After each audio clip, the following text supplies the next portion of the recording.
si así se pararan en las puertas de las Malvinas donde se venden celulares robados. Entonces se abrió el debate sobre esta situación. Escuchemos un poco ese sonido ambiental y después vamos a comentar este tema.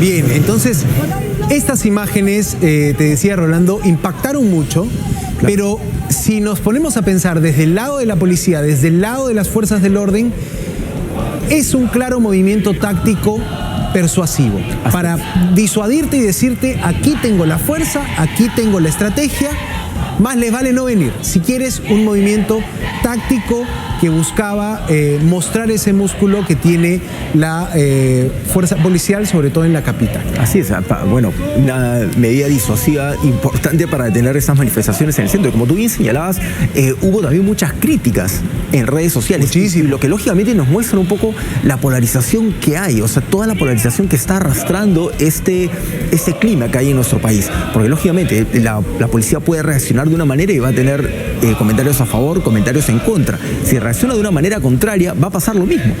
O sea, exacto, hagas lo que hagas, vas a recibir una lluvia de críticas. Pareciera que estamos en una situación así.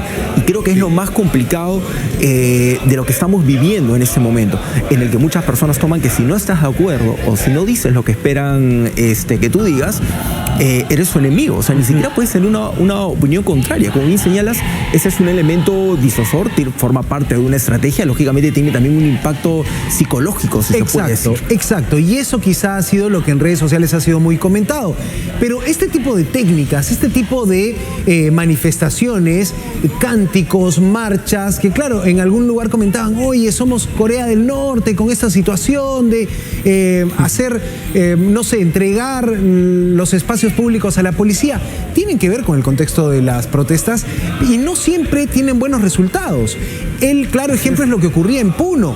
Vimos también cómo los militares hacían este tipo de ingresos a las ciudades, trabajando un poco en subir la propia moral de esas patrullas, de esos grupos, haciendo cánticos, e incluso algunos cánticos de los militares eran en nos miran, como diciendo, hemos llegado, aquí estamos, estamos pisando fuerte.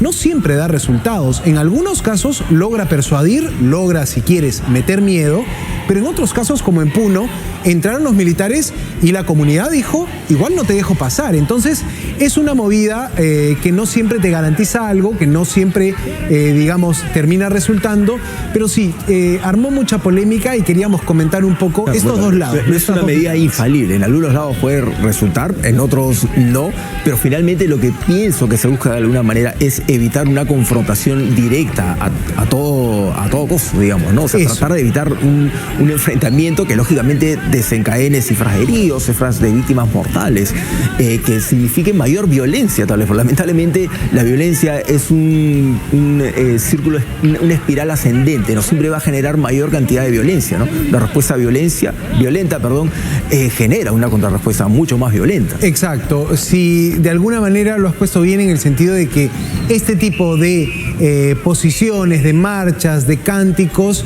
lo que busca también es evitar la confrontación, evitar el choque, decir, aquí tengo la fuerza, me impongo, lo muestro, enseño el músculo, si quieres tenerlo así, pero claro, no siempre da resultado. Abrió mucho el debate de esta situación, algunos también cuestionaron que el centro de Lima se llene así de policías, ya lo habíamos visto antes, pero me parece que este fue el movimiento, el paso de grupos de policías más numeroso. 3.000 policías se desplazaron en esas imágenes y 9.000 policías en toda la capital. capital para controlar la protesta de ayer que no terminó, digamos, saliéndose de control a un nivel grave como sí ocurrió en Apurímac, donde ya se cuenta un fallecido, ¿no? Así es, trágico también, bueno, y las imágenes que estamos viendo en este momento dan cuenta de otra región de nuestro país, que era lo que estábamos hablando en un inicio del ataque que sufrieron los militares cerca de la frontera con Bolivia. Eso exacto. Es en Puno, ¿no? Una agresión que trataron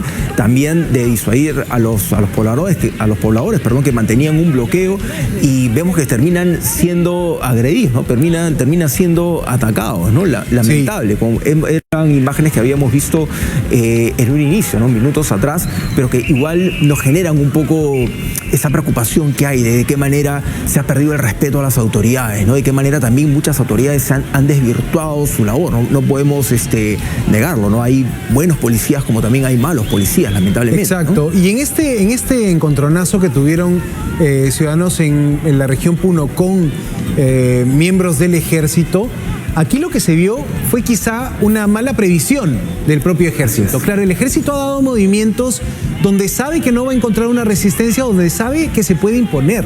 Lo que ayer nos contaba el corresponsal la idea era liberar el paso de camiones en Desaguadero. Con esa lógica, no parecía necesario, digamos, desplazarte por estas zonas, por este territorio más bien agreste, este territorio accidentado, no te permite ni siquiera un claro desplazamiento. Exacto. Y todas estas condiciones geográficas, incluso climatológicas, son analizadas por cada patrulla que va a poner un hombre armado, uniformado en, digamos, un lugar abierto. En este caso se pudo salir de control la situación, por fortuna no fue así. Entiendo que la orden allí fue: retirémonos como militares, retiremos esta tropa, así nos lo está pidiendo la población allí organizada, y no tuviste, digamos, una situación mayor. Claro, condenable ese primer intento, ese forcejeo, esos golpes. Exacto. Con palos a los policías, en este caso, militares, pero finalmente hubo un rápido repliegue, retrocedieron. De todas maneras es compleja la situación, y aquí lo que vemos en el fondo es peruanos contra peruanos. Así es, una situación sumamente compleja, lógicamente, y vemos el manejo en cuestión de horas de dos autoridades del orden, digamos, ¿no? Por un lado la policía con esta marcha en la que despliega un contingente policial como una medida para intimidar a los manifestantes, como una medida disuasora, pero también vemos esta operación militar para despejar las vías, que lamentablemente no salió bien. O sea, hubo muchos errores tal vez, y la respuesta también agresiva de la población, ¿no? Porque vemos cómo los atacan, los golpean con palos, vemos también en algún momento que les tiran piedras desde lejos. Una situación bastante compleja, y que por fortuna no mereció una respuesta violenta también de los militares que estaban ahí, porque imagínate, si en algún momento empiezan también a disparar, o sea, eso se termina saliendo de control y salimos dando cuenta de una tragedia terrible en ese lugar. Ocurrió en Ayacucho, ¿no? Donde un operativo militar para proteger el aeropuerto generó finalmente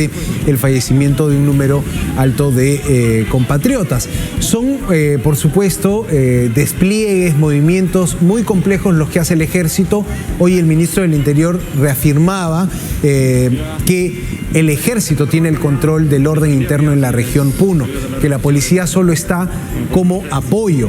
Y allí también es muy importante el rol que cumplan los jefes militares en la zona, porque ellos saben y ellos tienen la estrategia, la táctica de hasta dónde llegar, cómo llegar, en qué momento actuar y en qué momento no actuar.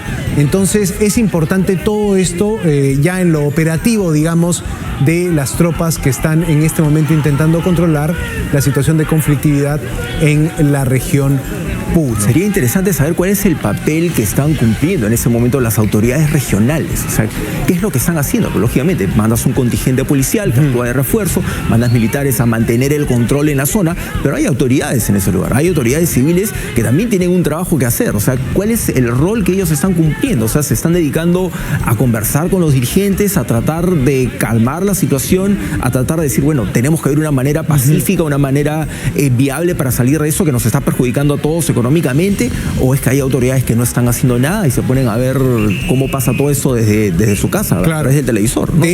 De hecho, una de las características de esta crisis política ha sido que nos agarró en un cambio de autoridades regionales. Cambiaron alcaldes y gobernadores en todo el país. Y eso también hizo que el gobierno no tuviera un puente de diálogo en su momento para poder por lo menos tender alguna línea de comunicación con las regiones. Recordemos, nada más entrado el gobernador de Puno, aquí en Latina, nos decía: yo te traslado lo que mi